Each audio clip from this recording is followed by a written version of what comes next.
welcome this evening. Here I am.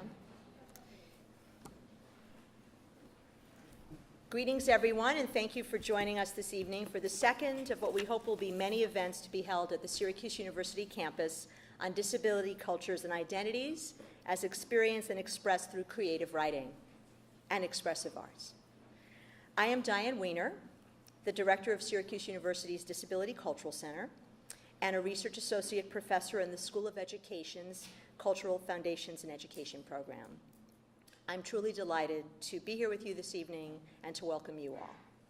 Tonight's event, Disabilities as Ways of Knowing, a series of creative writing conversations, part 2, featuring Jim Ferris, Laurie, Lambeth, and Steve Kuusisto, is made possible through the co-curricular departmental initiatives program within the Division of Student Affairs and co-sponsorship by the Disability Cultural Center, the Renee Crown University Honors Program, the Center on Human Policy, Law, and Disability Studies, the Burton Blatt Institute, the Department of Women's and Gender Studies, the Lesbian, Gay, Bisexual, Transgender Resource Center, the Office of Multicultural Affairs, the Slutzker Center for International Services, the Creative Writing Program, the Disability Law and Policy Program, the Disability Student Union, I'm going to have to take a rest.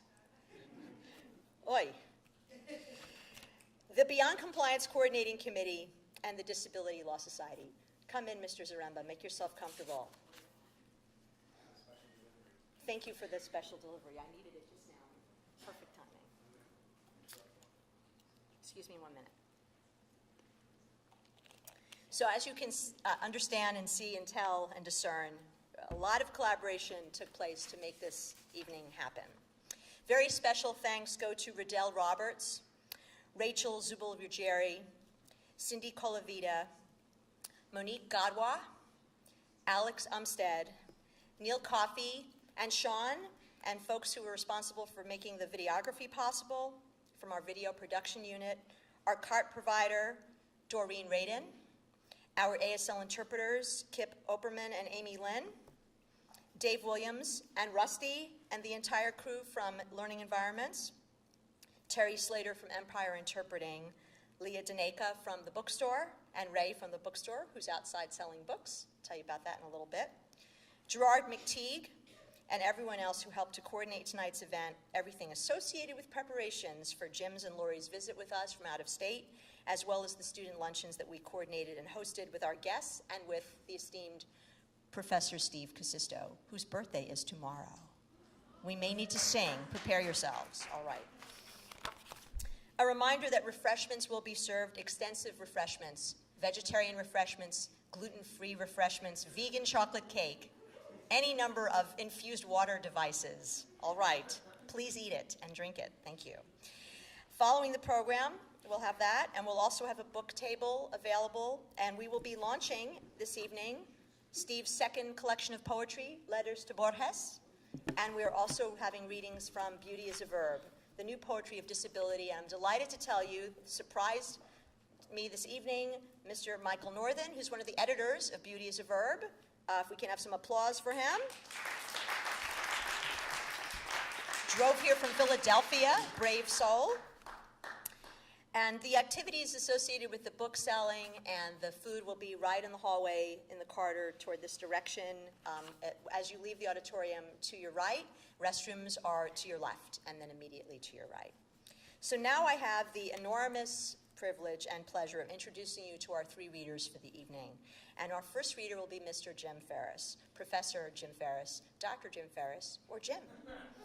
After Jim reads, I will introduce you to Dr. Laurie Lambeth, and then I will, Laurie Clements Lambeth, and then I will introduce you to, shall we call you any particular titular aspect now, Professor Kuusisto? Czar of all the Rushes. Czar of all the Rushes, Steve Kuusisto, whose birthday, as mentioned, is tomorrow, and Steve will read last. So Steve's newest collection of poetry, as I mentioned, is being launched this evening. So I will give you a bio for Jim, then we will have poems from Jim, then we'll have a bio for Laurie, poems from Laurie, bio for Steve, poems from Steve, and then we'll kvel. All right? which means we'll be excited and joyous together. And Chag Sameach for those of you who celebrate Pesach, otherwise known as Passover. Jim Ferris bats right, throws right, votes left. He is author of Slouching Toward Guantanamo, Facts of Life, and The Hospital Poems, which Edward Hirsch selected as winner of the Mainstream Rag Book Award in 2004. Ferris, who holds a doctorate in performance studies, has performed at the Kennedy Center and across the United States, Canada, and Great Britain. Recent performance work includes the solo performance piece, Scars, A Love Story, past president of the Society of Disability Studies for Disability Studies. He has received awards in poetry as well as creative nonfiction. His writing has appeared in dozens of publications, ranging from the Georgia Review to Text and Performance Quarterly, from the Michigan Quarterly Review to weekly newspapers. Ferris holds the Ability Center Endowed Chair in Disability Studies at the University of Toledo, where he is building a kick-ass program, in disability studies. Please welcome Jim Ferris.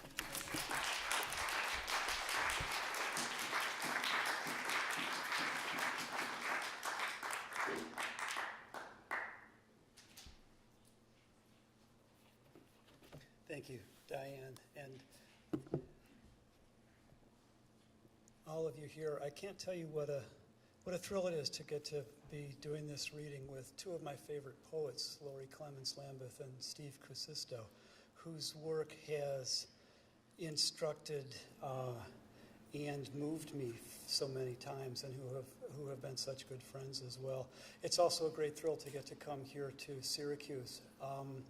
As we work to build a disability studies program, as Diane said, a kick-ass disability studies program at the University of Toledo, the work that's been done here at Syracuse, the great stuff that's been established here has served as a real shining beacon, as a model for our work at Toledo.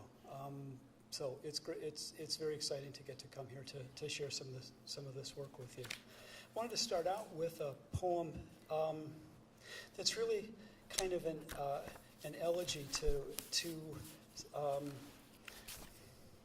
particularly to an important figure in the disability rights and especially the disability studies movement, Paul Longmore, who passed away a couple of years ago now. It's called How We Swim. The great and thirsty valley will not wait for water. It sucks the sea through air so thick sometimes it hurts. Merced and West Portal, their clouds will shroud the light one more time. The light dims, diffuses, eyes go filmy. Ask not for whom the fog piles in. The shut-ins rattle their chains for the camera. And then the lights go out. The crew packs up. Those who can go home. Even the mightiest head bows. Even in the sunrise grow the seeds of night and day. Always the relentless turning. This circle seems endless from here. Preacher's kid preached a new gospel the smug and the righteous could scarcely hear. Despair, draw near. We fragile ones can scarce afford you, yet you always reappear. He had so little time for you. There is so much to say, to type with pencil clenched in teeth, always more to punch out. Who writes these obituaries? Why are they always so lame? We've tried cripples before. It just didn't work. The clouds and the earth move so differently. The rhythms of the flesh bump and grind against the pulses of the air, and that bright, quick thing so often overlooked, but still persistently there. The past informs the present. What was ground down before history grinds down the horizon, bringing the sky within reach. For a man who could not use his arms, you had a healthy reach. The sky stays large, stays far, even when the last of us touches it. For all the hoses and ventilators, the sky is undiminished. Forced to make room for the strange and the lonely, We are shocked to find there is room. All those funny noses don't breathe up all the air. The future is still there. Let us be kind when convenient. We are a benevolent race. These the mercies of the tender velvet threatening night. The gimpy ones, the strangelings, are hatched alone. They come into this world separately, but we are not alone.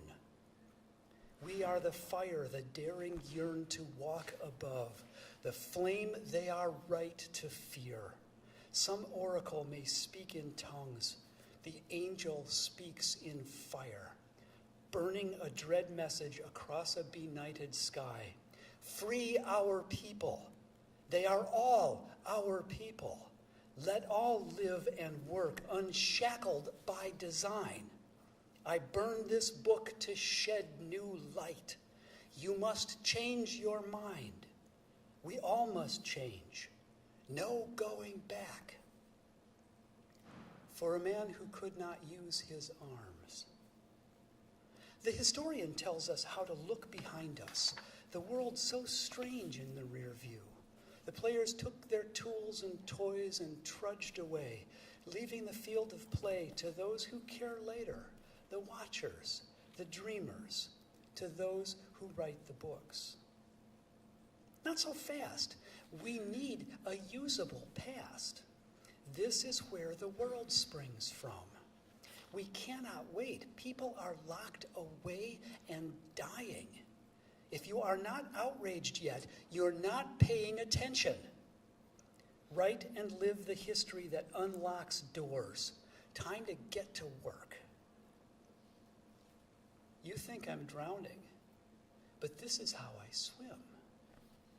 Where is your intention, your impudent jokes, your fierce and jagged vulnerability? Who will carry your sharp shield forward? Who will stand with you in God's receiving line? Thank you for coming.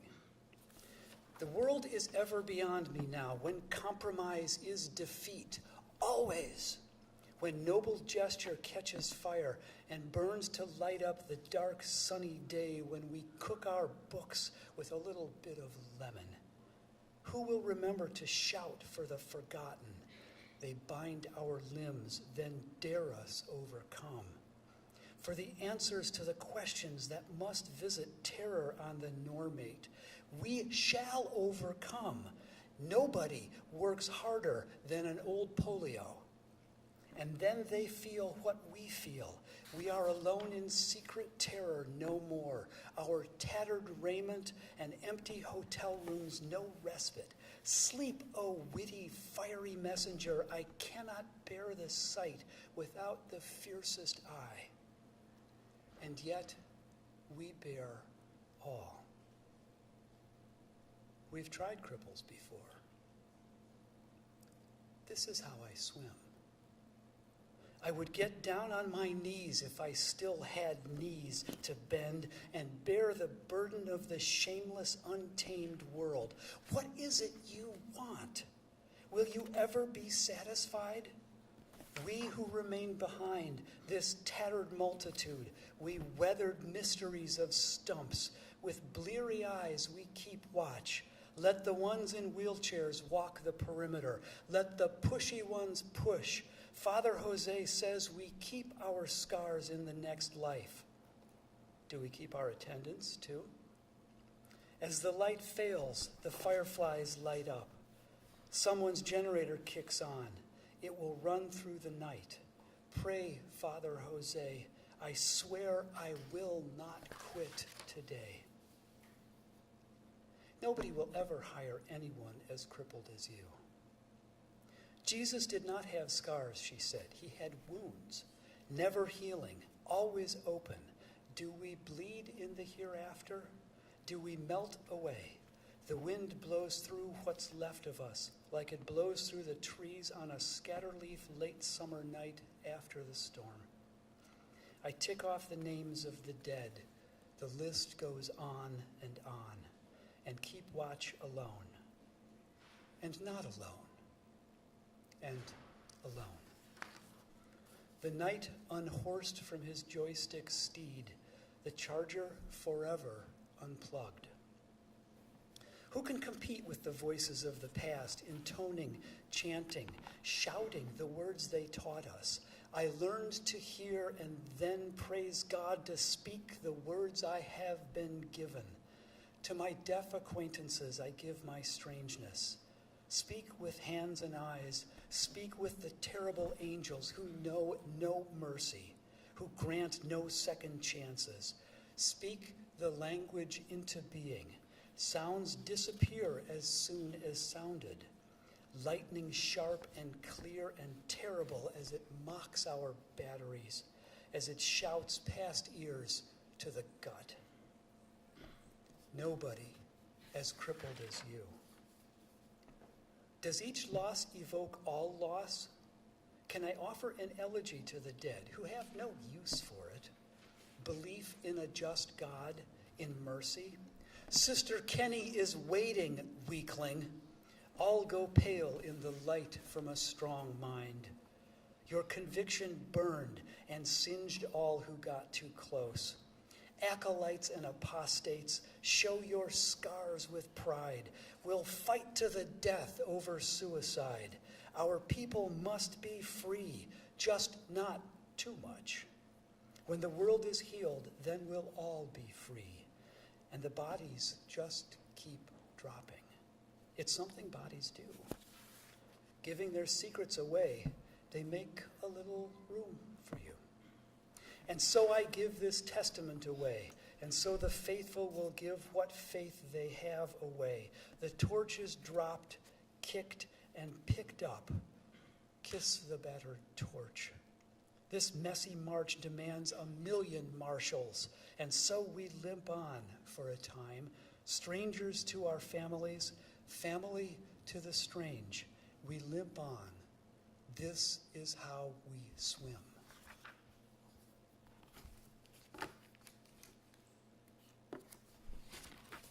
I have no idea what Paul Longmore would think of that poem.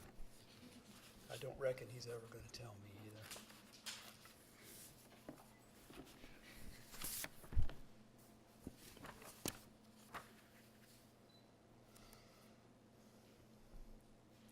This one is entitled Tell Aristotle. It starts with a quotation from Aristotle's Politics, which I trust will be familiar to many of you in this audience. As to the exposure and rearing of children, let there be a law that no deformed child shall live. Tell Aristotle I lived. Tell him Dave did too. Tell him the state has not yet fallen, though you know kids these days. Tell him perhaps all our words are but elaborations, repetitions of that crier's claim. Tell Aristotle, tell the Spartans, tell the legions of those who think they can't afford the difference that difference makes. Tell Montaigne, tell Hobbes, tell Dr. Tiergarten and that off-key singer of sad and silly songs. Tell them the useless eaters have survived. Tell them there are more of us now than ever, disorderly, imperfect, splashing out the gene pool. What a messy species. Tell them my brother Dave and I inhabit this moment. Tell Aristotle we are alive. Tell them all we thrive.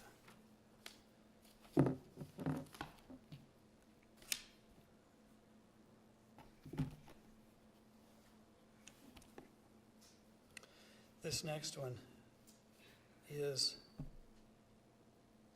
you'll recognize the figures in it, I trust. This is entitled Frida de los Muertos. Said, I'll be your Diego Rivera, baby. Thought about that uno momento. Oh, why not? No hombre is an island, though I've known too many peninsulas y más who should be put away on an island, starting with Diego, not his real nombre. Protecting los inocentes is well beyond either of us, corazon. Throw some penicillin into the fire to chase away the evil lurking all around the hearts of men. Is that the heart? Y las mujeres too. Who knew? Los ojos, we all could see it coming. No one to blame, not Frida, not even Diego. Awash in the same sea that calms you and intimidates me.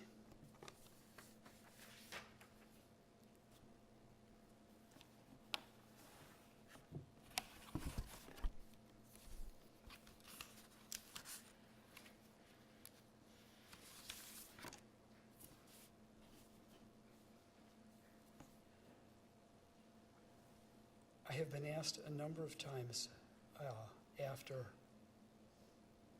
doing this next poem if it's true, if it's true, and my response is always every single word of it is true. This is called high concept. Do you know high concept?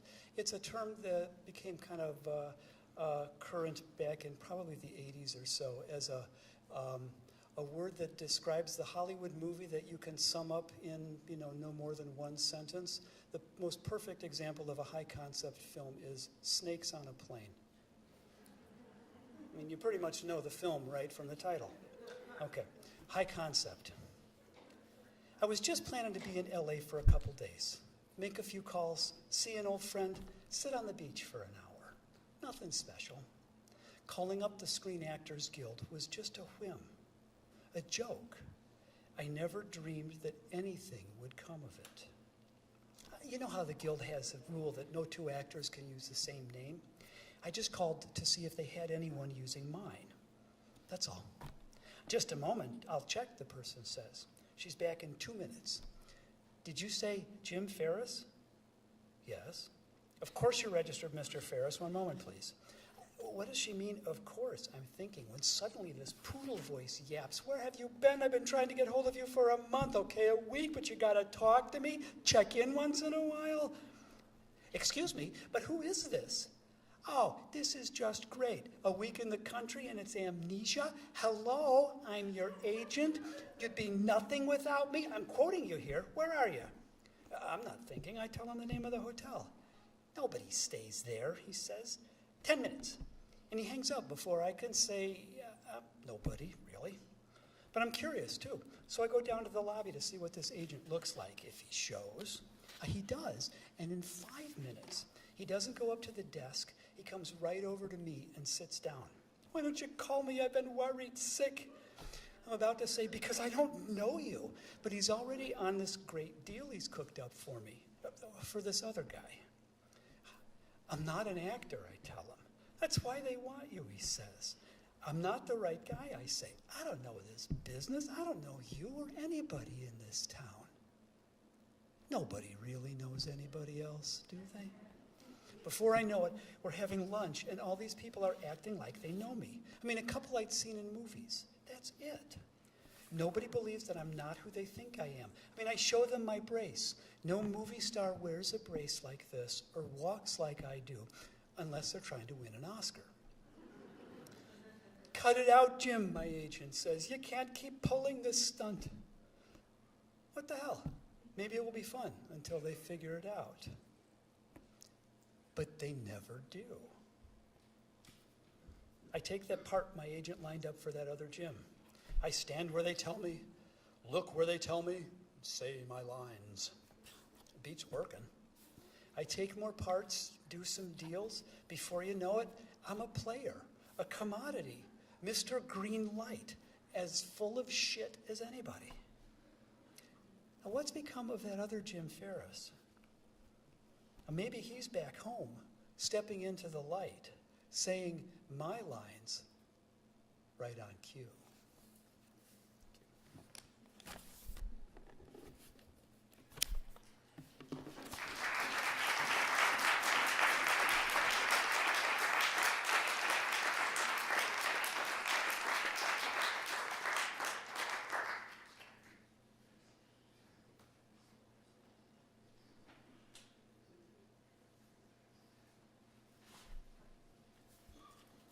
How gauche to walk in front of an interpreter. What's up with that Disability Cultural Center director? She needs some help. So I'm delighted to introduce you now to Laurie Clements Lambeth. So that's Clements, Lambeth. Laurie, Laurie. Professor Lambeth is the author of Veil and Burn, University of Illinois Press, 2008, selected by Maxine Kumin for the 2006 National Poetry Series. Her poetry and creative nonfiction have appeared in Beauty is a Verb, Crazy Horse, Seneca Review, the Paris Review, Mid-American Review, and elsewhere. She holds a Master's in Fine Arts and a Doctorate of Philosophy, degrees both from the University of Houston, where she earned Michener and Barthelme Awards, and where she currently teaches medicine and society courses in the Honors College. She's a regular contributor to the National Multiple Sclerosis Society's blog, where she tries out ideas for the memoir that she's working on. She is also at work on her second collection of poems, Bright Pain. Please give a warm welcome to Laurie Lambeth.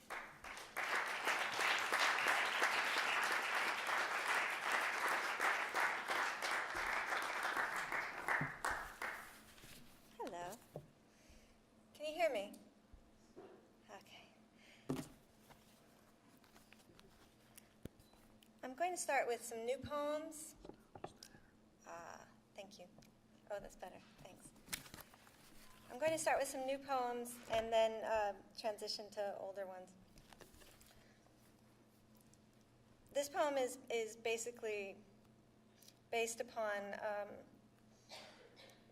having an MRI done and then reading the radiologist's report, which differed greatly from my own felt experience. And you need to know, I guess, that you need to know the definition of confluent, connected. I think that's it. Okay.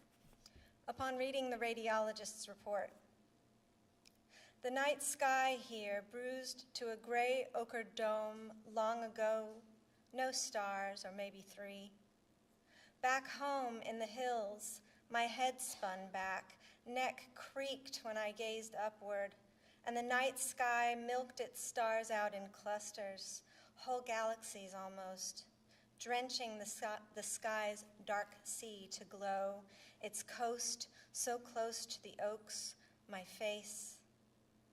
I've covered this before, I know, somewhere in the mind I miss, the one that could blast out the difference between recall and impeach without reference, the mind that didn't classify by first letter, but knew who was who, what happened when. Better, of course, was the prognosis then, of course. This illness courses through my flesh by force, but quiet and slow. It lights the brain. They found lesions too numerous and confluent to count. Meteor clusters behind my eyes, 9 stars twinkling the neck, bright periventricular fluorescence, so bright. I was once called bright, might still be. In the spine and brain's night, stars blaze all day, enough light to search by. If I could unzip my skull, release stars to the sky, it wouldn't be home in here. I get by all right.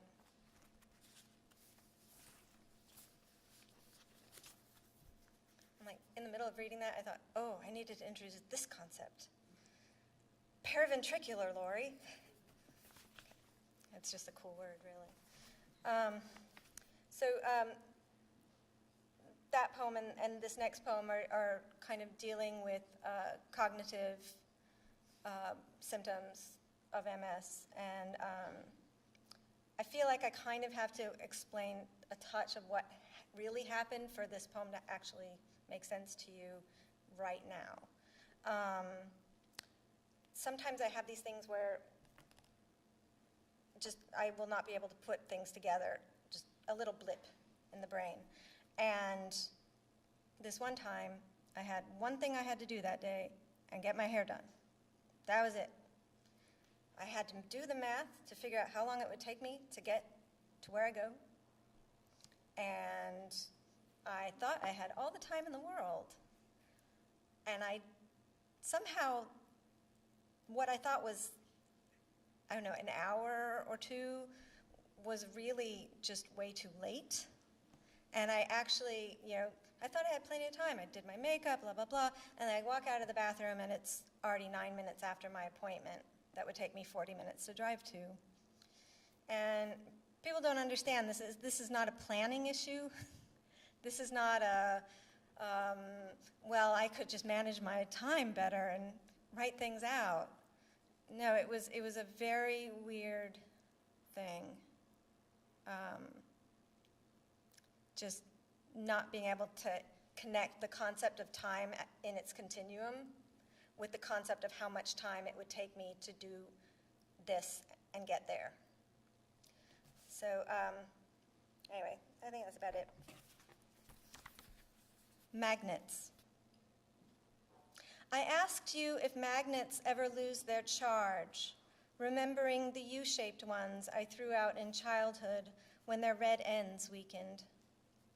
A silly question, my silly memory fooling me again.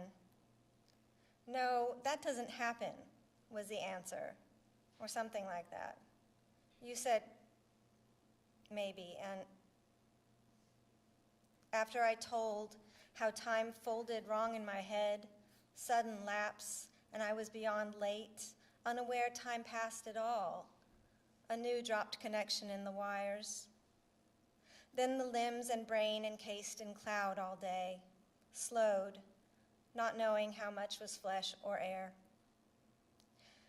Confusion is difficult to love, not quite friendly. If some small charge might return, reverse polarities, if that is the right term.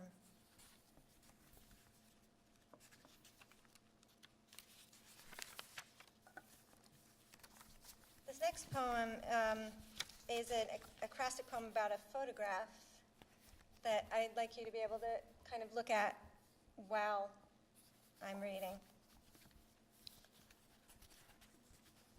Okay, and this is a photograph by Keith Carter, who did the cover of my book as well. He's a Texan photographer. He did a great series of his eye, actually. He had cancer of the eye, and he did like these images where he superimposed Hubble telescope photographs with his own ocular images. Anyway. Chronic Care, Broken Leg by Keith Carter, photograph. The girl in black dress and tights stands behind the fawn, hands clasped, their white blur forming almost a heart. Her head's nothing more than faceless smudge, but she wants something. Her non-eyes plead through glass. Before her lies the fawn in focus, head lifted and tending to its right knee, the other foreleg tucked beneath the shoulder. The right hind hock twists all askew, unfolded to near arc, dragged long from the flank. The leg's twin toes have been scraping in dirt, splayed wide. The fawn has attempted to rise and cannot. Tufts erupt above the eyes, antlers in bud. The girl is close enough to kick or stroke the animal. Still, she stands. I'll be the girl and you be the fawn, says the girl. To me. Okay, I'm the fawn. Now draw your leg in so you look normal. I can't lift it, I tell her. Let me whisper you a secret in your giant ear, she says. Her whisper is nothing but smudge and thumbprint. I pretend to listen. Back she goes to her place. Why haven't you moved your leg, she says. I can't. The girl says, then I will pray over you. She mumbles a few words and waits. Leaves rustle. Are you in pain, she asks. Do you want me to be? I say, as the fawn. I don't know yet, she says. Do you need some food?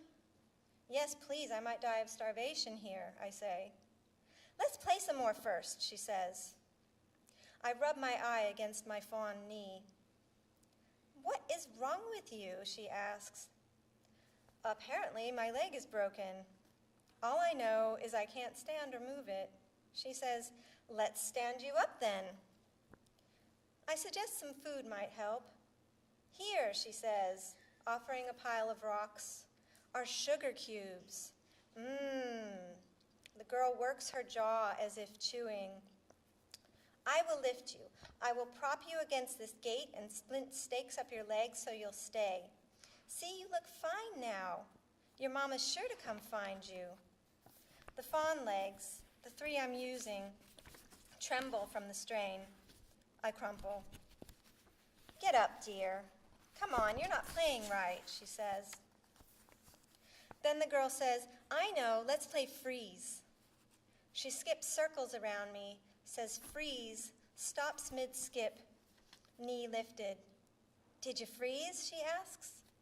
Well, here I am, aren't I?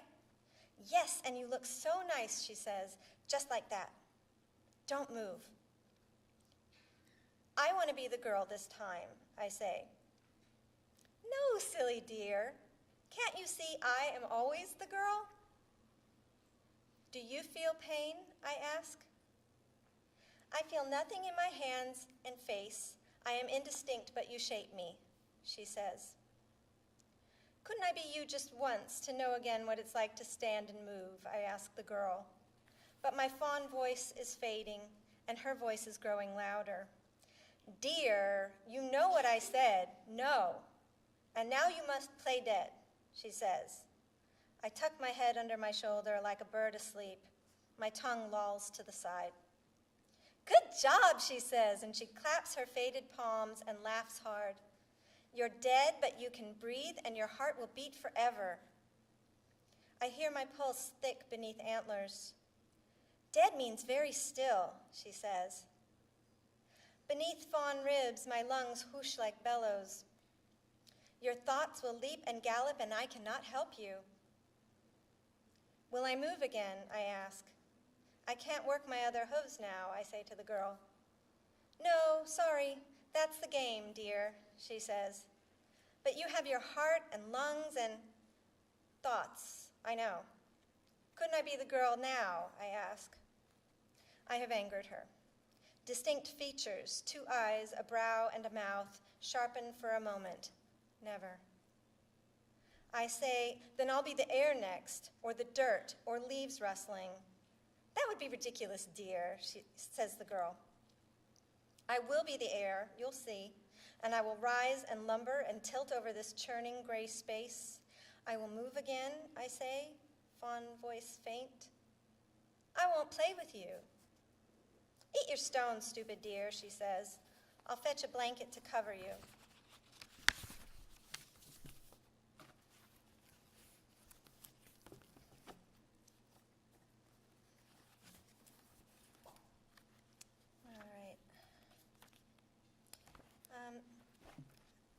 I'm going to read another three-legged dog poem, a three-legged animal poem. I had a dog who had bone cancer in her front right leg, and we had it removed, and she lived 4.5 years longer, and was amazing, but also it was quite funny to walk into PetSmart with me with my 3 legs, with my cane, and her with her 3 legs, and I'm surprised nobody actually just gave us money or wondered where our tin was. After cancer, dog on her side, post-amputation. More than a year after it was done, I'm petting what used to be the thin gap, white strip banked by copper fur between front legs, awed at the ease of my reach. Here I trace the incision's scar, ridge of tissue once bulked by bone, curled knot that burned, hairless, like a question mark, my touch freely passing over the chest space grown rampant with long hairs to the remaining leg. Delicate inner elbow. What was it like to first feel a touch here, this hidden space unblocked by absence? Was it radiant, an opening? 3 legs left I know will follow, as will the rest. Not yet. O strong and sculpted creature, how you do find pleasure and endure. Her head lifts. Pet more now. Sorry. Dear, didn't think that would happen. Sorry.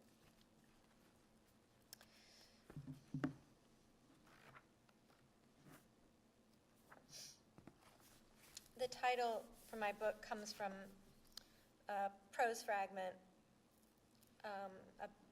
about old Hollywood, gauze fragment. In Hollywood's golden age, the camera was often veiled by a thin piece of fabric to dissolve any harsh features or wrinkles in close-ups. The cameraman burned cigarette holes into the fabric to bring the eyes to sparkle. I have a feeling that my vision is something between the veil and the burn, or that it alternates between the two.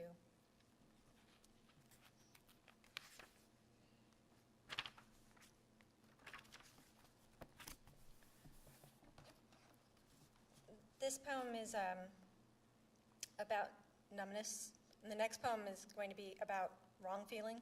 There are two different sensory differences that happen with MS. Hypoesthesia. For now, who knows how long now is? His touch is nothing but warmth and trace, trailing his hand up my thigh and around my stomach.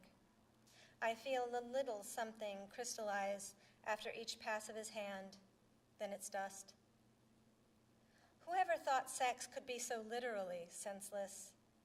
The first time, my first time, I cried a little because I did not want it, but gave to make my boyfriend stop asking.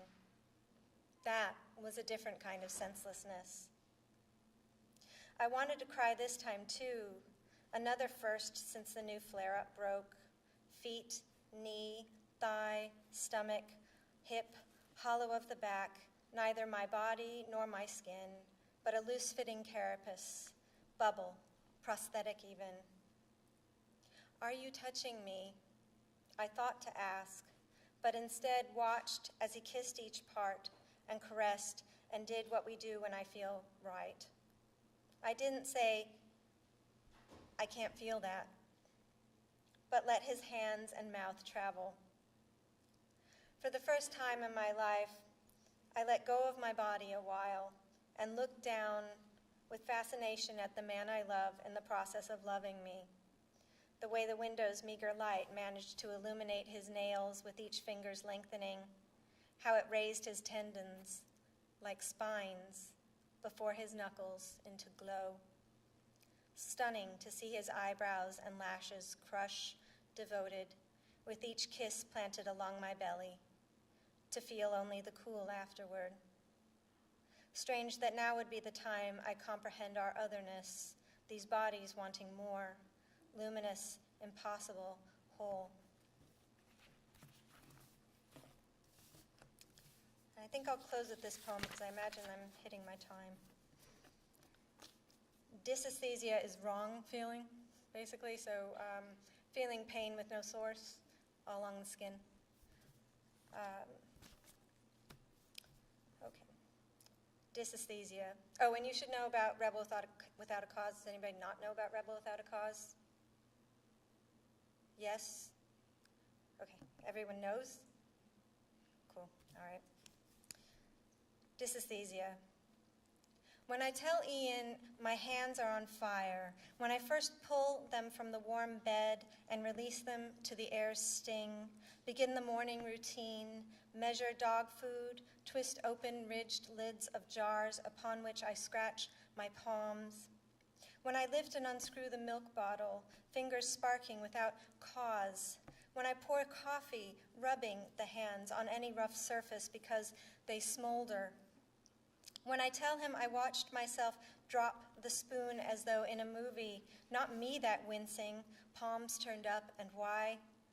Their inner tremble radiating, holding nothing. I remember James Dean in the police department, so angry he pummels a desk.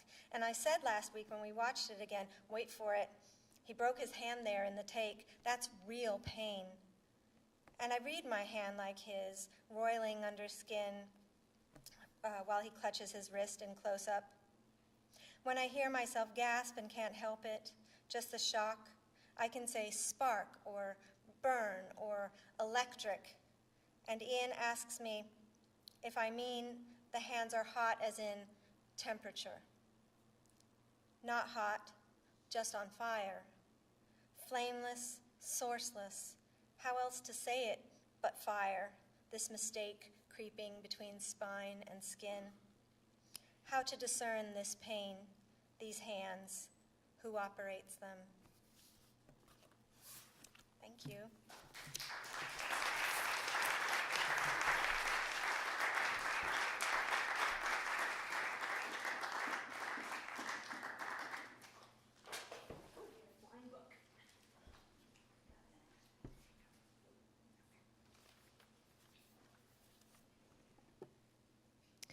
I don't know how I'm going to talk after listening to those poems, boy. Okay. So it's my honor and pleasure to introduce you to my friend and co-conspirator, Professor Stephen Kuusisto, whose name I learned how to pronounce after nearly 18 months on campus. But I'm probably still doing it wrong. Well, Doug Bicklin's trying to help me. Stephen, otherwise known as Steve, is the author of the memoirs Planet of the Blind and New York Times Notable Book of the Year, and Eavesdropping, a memoir of blindness and listening, and of the poetry collections Only Bread, Only Light, and now Letters to Borges.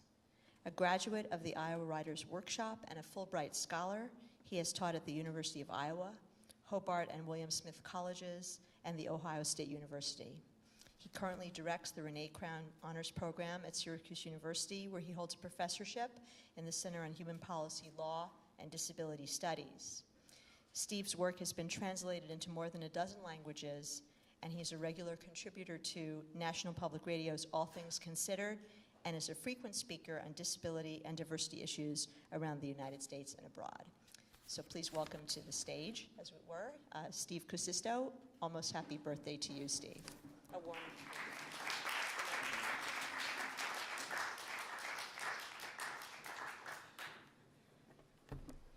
Thank you, Diane. Thank you, all of you, for coming out tonight. Can you all hear me? I was sitting in the front row here, and I think I was in the dead zone, where it was a little hard to hear, so I want to make sure everybody can hear me okay.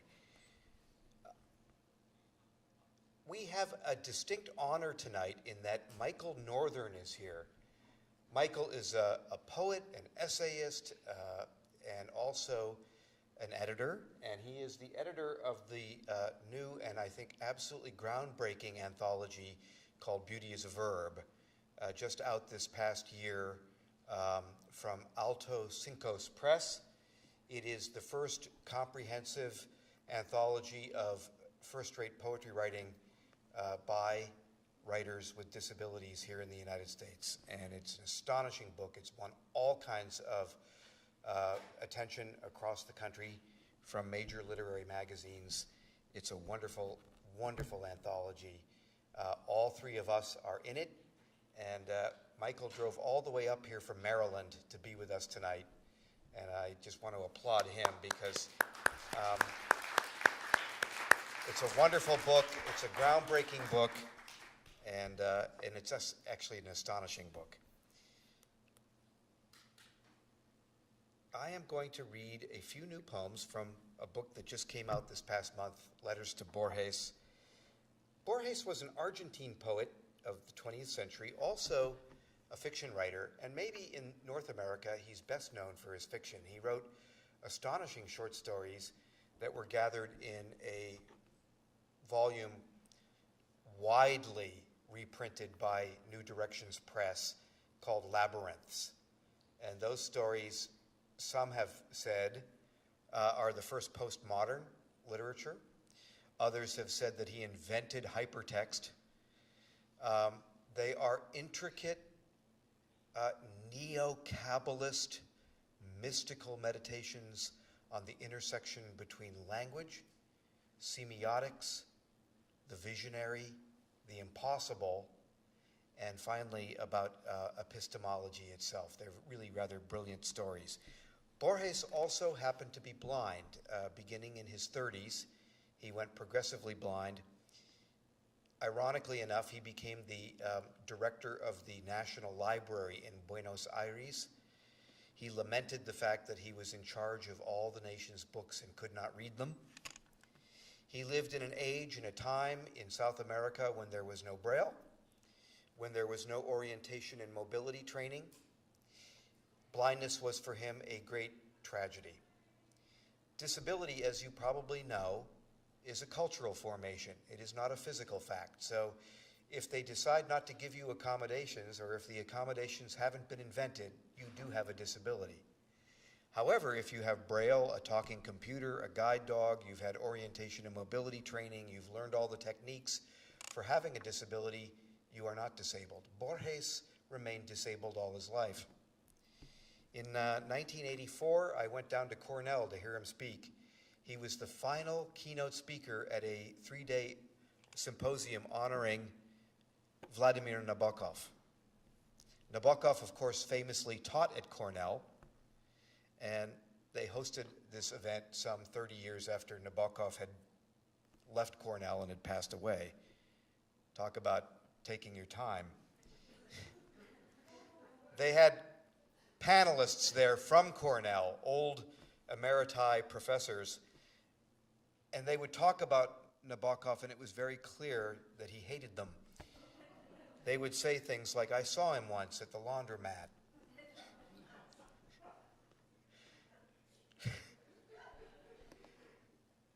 One professor haltingly told the story about how Nabokov would go into any classroom and start teaching.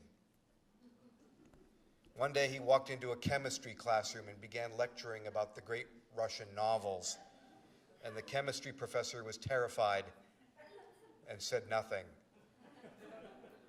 They all sat there and listened to a great lecture on Dostoevsky. They were terrified of Nabokov.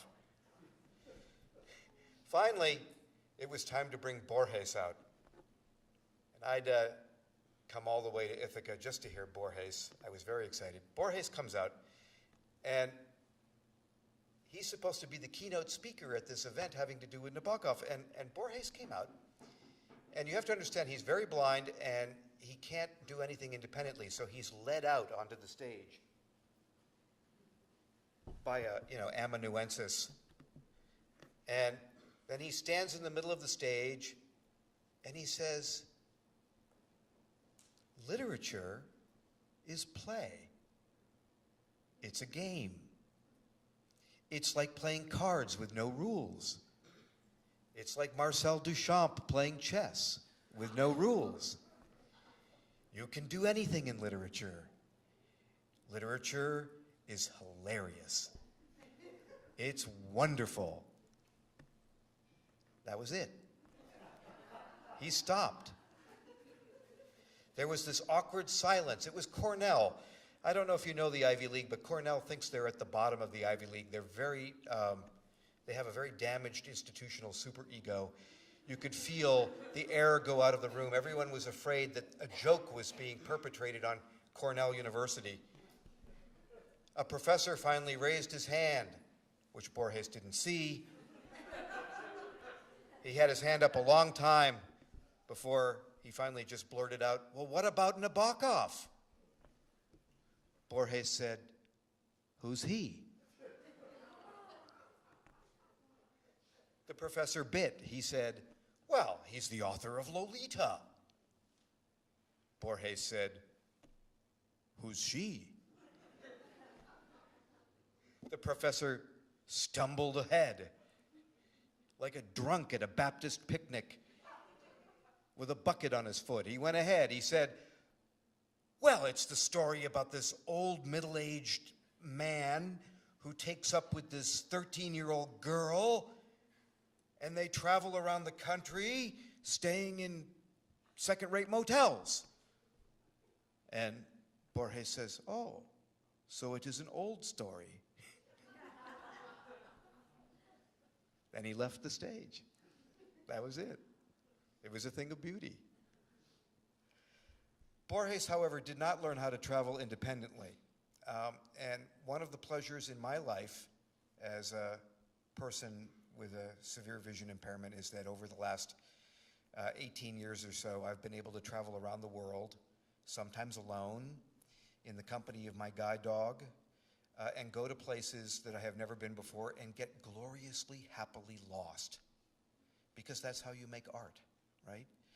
Borges missed that chance, and so I finally decided to put together a collection of poems which, in part, seeks to address the ghost of Borges, to say, here are some things that are interesting about blindness. Now, the entire book is not addressed to Borges, for indeed that would become tiresome, but there are some poems in here addressed to him. They're scattered throughout the book. It's just out as of 2 weeks ago. This first poem is called Letter to Borges from Buenos Aires. He used to walk every day in Buenos Aires, and he would be escorted by sighted people, and they would tell him what they were seeing. That sounds dreadful to me. Often they were girls. So this is called Letter to Borges from Buenos Aires. Things seen through the eyes of girls, morning walks, past intricate modernist shopping, a touch of Milan in the old city, glass flutes, gold medallions, baskets filled with carved birds. Borges, tell them what you see. Wingless angels, brows unselfish, books blown open from which numbers rise and walk like circus cats.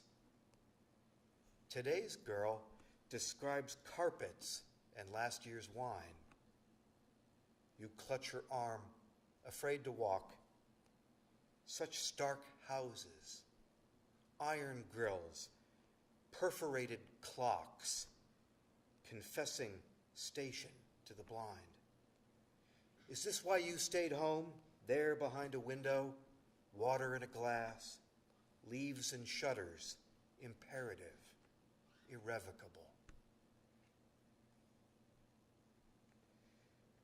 And this is called Letter to Borges in his Parlor.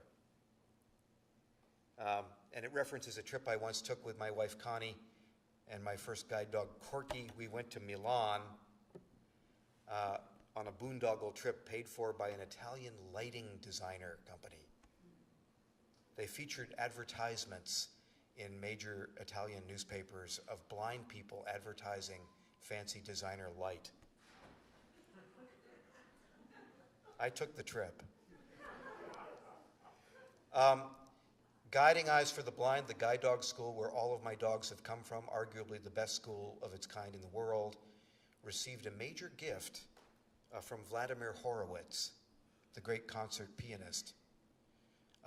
He donated all of the proceeds from his classical recordings and his Manhattan Upper East Side townhouse and his glorious Steinway concert piano to the guide dog school so that they could sell all of these things and create a veterinary fund so that all the blind get free veterinary care for life for their dogs.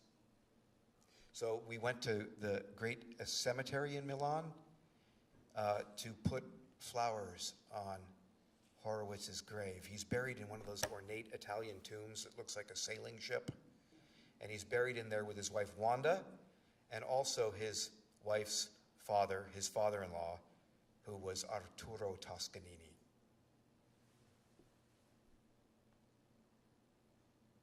Letter to Borges in his Parlor. Borges loved English literature more than South American literature. What will become of you with your Anglican heart and old furniture? Are you waiting for insects at the geraniums? What is there to love anymore, my friend? Some days I too don't feel like going out. Secluded with my gramophone, I play Floris Purissimus, Zarzuela, Caruso over and over. Once, years ago, I got lost in the vast cemetery of Milan. I had my dog. I was taking roses to Toscanini's tomb. It was an ordinary day. Men were digging graves. Confounded in the ballyhoo Italienne, the tombs carved like sailing ships, I talked to perfect strangers, women alone with grief, men walking on doctor's orders. It is good, Borges, to have a mission. Don't you agree?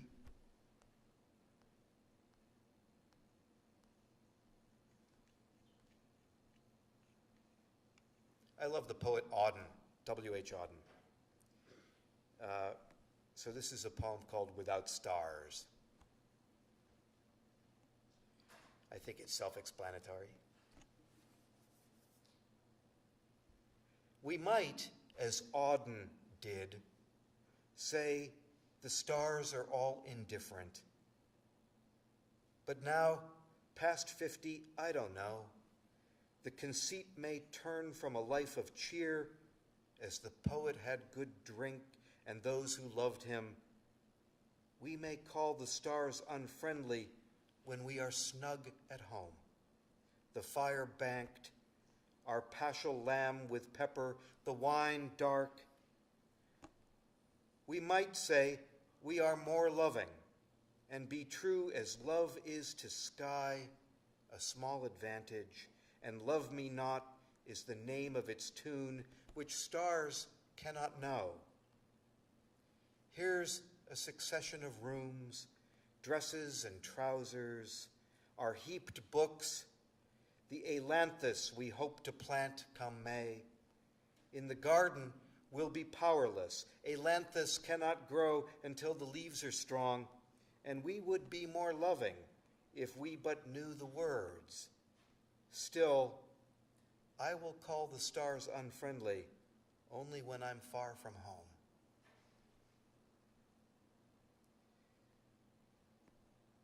This is called Elegy for Ray Charles and his mother. I think this is pretty self-explanatory too. Ray, no one knows what it's like to carry water the way your mother made you carry it. Even the boy Pharaoh wore a yoke on his shoulders just to show he was a man. History doesn't matter much, at least until your child done gone blind. Your mama saw it. You always got to carry water, she said. This ain't no kidding around. Long time, you carried water in both hands, feeling for the path with your feet. Ray, your mama knew. A song comes that way, or else it never will. Laugh or cry, it's the same. A mockingbird listens from a telephone wire. Long time, water, both hands.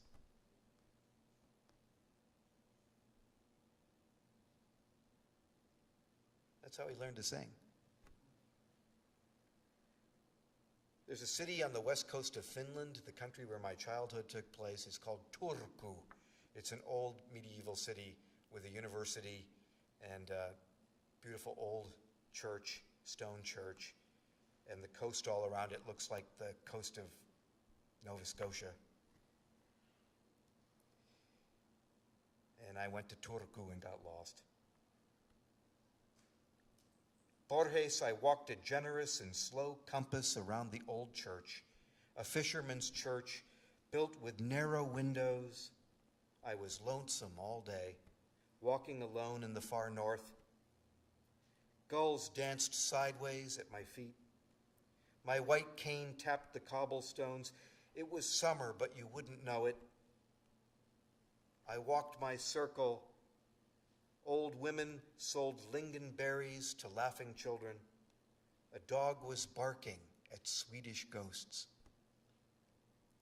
Years ago, 20 precisely, I phoned the Finnish poet Saarikoski. He was in Sweden. Reagan was planning to nuke the East. I called the dying poet to talk about minotaurs. snakes underfoot, crows in a cage, the Boolean algebra of Palestrina, Heraclitus and Greek vowels, James Joyce, and the hot little abacus of syllabic Finno-Ugrian jazz. Saarikoski got on the line. "Maybe we will meet one day in this mad world," he said. Today, I traced a clean circle with my feet, though I didn't see the city in which I walked. I thought of the candles in Turku's church, candles cold as glass, even in summer.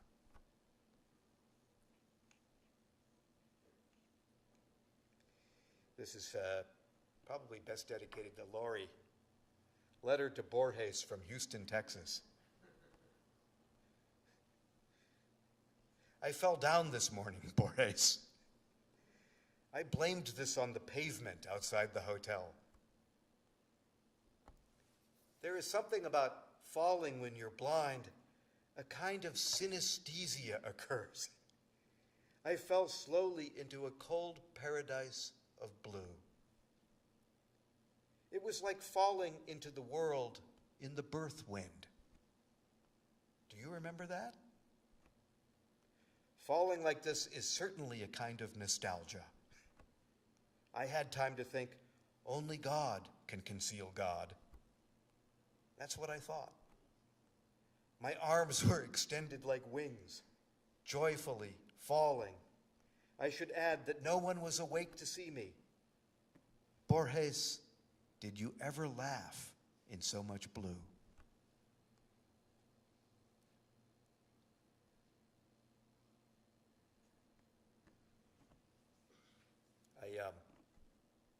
Right after we invaded Iraq, I joined Poets Against the War with poet Sam Hamill and others.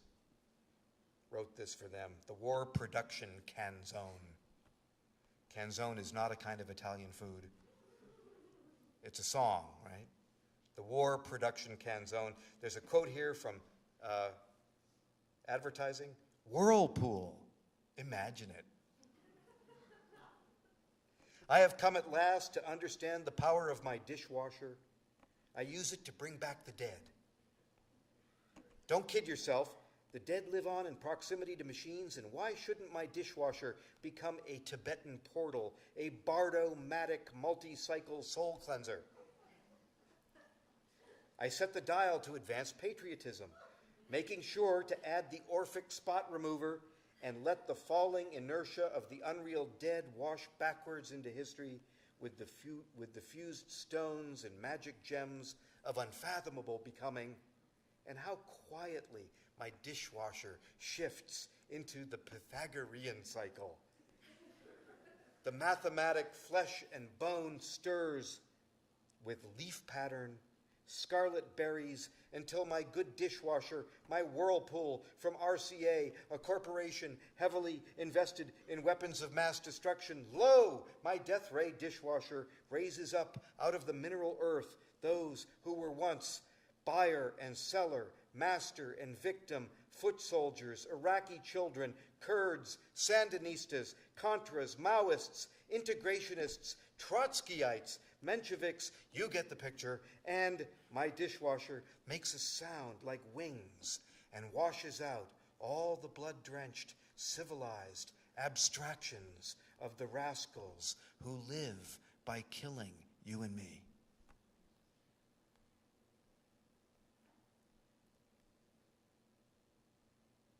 There's a cemetery in London, Highgate Cemetery. It's where all the Victorians are buried. You can go there and see Karl Marx's tomb, and you can see George Eliot's tomb. You can see Beatrix Potter's tomb. And of course, the tomb of Samuel Taylor Coleridge, among others. This is called Prose Poem Written at 2 a.m.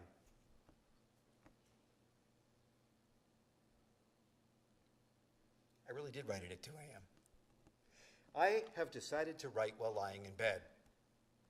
Mark Twain used to do this, though he did it by day, and I'm doing it in the middle of the night, and my wife is sleeping. As near as I can tell, the chief merit of writing while lying flat on one's back in the dark is that you get to imagine you're a half-dead Englishman who is awakened in his or her tomb in London's Highgate Cemetery, and you're pulling on the rope that rings the bell outside so that presumably a man who is cutting the grass will hear your alarm and come running. I once visited the tomb of Samuel Taylor Coleridge, and sure enough, there was a bell on the roof. I saw 6 ravens standing beside Coleridge's bell. They were congregating with the same easy indifference you see in street cops. They were there out of habit. And I pictured Coleridge in that sealed barrel vault pulling the string with only the ravens within earshot. I could see why the ravens liked their perch. The tomb was atop a gentle hill, and they could look out in all directions. The first time I read Coleridge, I was 19 and thought that being influenced in imaginative terms by an approaching storm was exciting. Nowadays, I see that the storm never ends, and that old poem offers a false triangulation of rising and falling action. Say what you will, bad weather and successive ravens are an unbroken and codeterminate chain, and saying so won't make you feel any better. I know that my will influences nothing in nature. The only thing I can cause by thinking is the accumulation of dust. I am good at this. I have just now asserted that dust isn't a natural fact, and that's foolish. Poetry carves a topiary garden out of dust. In a short while, I shall abandon this business of writing in the dark, and I'll switch on the radio and listen to the BBC and hear more about my country's foreign policy, which, as far as I understand it, is simply to kill as many civilians as we can. We kill them by arming their neighbors and by more direct means. My country's chief exports are tears and dust. What about blood, you ask? Surely that's one of America's chief exports. Okay, blood. Please understand, I'm flat on my back in the middle of the night and I'm pulling the string for all it's worth. Of ravens I have not heard tell of any save that I know they are standing perfectly still on my roof and yours. Now is the time of night for recalling past journeys. In Lapland once, I peered through a bus window with my blunted eyes and saw sparks imposed on the glass. I thought of evening prayers in Khartoum and the silence of communal life after the day has gone. I saw them, old men long in their friendships, smoking as night filled their alley.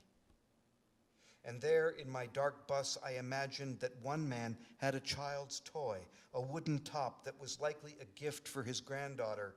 He set it spinning.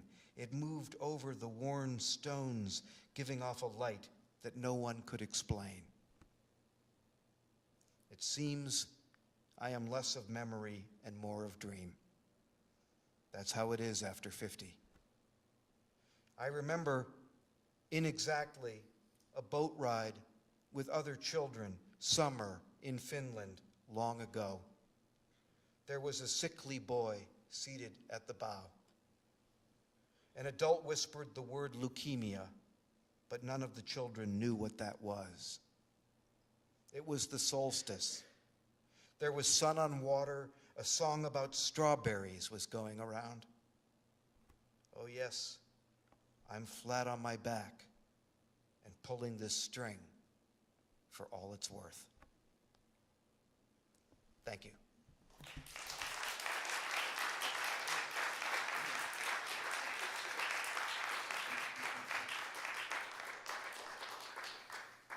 Please join us in the atrium out here in the hallway, or whatever you'd like to call it, the foyer. Maybe that's what it's, the foyer. Lots of refreshments and opportunities to buy books from the University Bookstore. Thank you, everyone. Can we have more applause for the 3 poets, please?